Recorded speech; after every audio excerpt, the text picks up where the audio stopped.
समस्त शेतकरी बांधवांनो, कष्टकऱ्यांनो, काका आवाज वाढवा.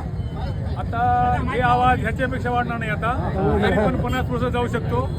माझी एक नम्र विनंती आहे प्रथम तुमच्या चरणी की आपल्या कार्यक्रमाला कसल्याच प्रकारे गाळगो लागू देऊ नका. कारण ह्या लोकांनी माणसं सोडले विसरू नका. हे तुमच्या पायाच्या माझी चरणी विनंती आहे. प्रथम मित्र हो, देशाला ग्रहण लागलं हे केव्हा लागलं? जेव्हा देशाची फाळणी झाली तेव्हापासून देशाला ग्रहण लागलं. विशेषतः ज्या लोकांनी बलिदान दिलं ते सगळे संपून गेले.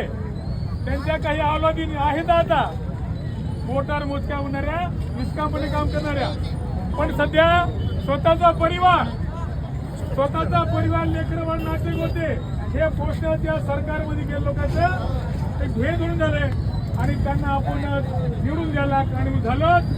विशेषतः आपल्या जीवनामध्ये योग्य कोण, अयोग्य कोण, हरामखोर कोण याची आपण पारख न करता आपण त्या निवडून दिलं. विश्वास ठेवला. कारण का ते 2014 मध्ये आपल्याला भुरळ पडली आणि त्या काळामध्ये आपण खूप त्रास सहन केला होता.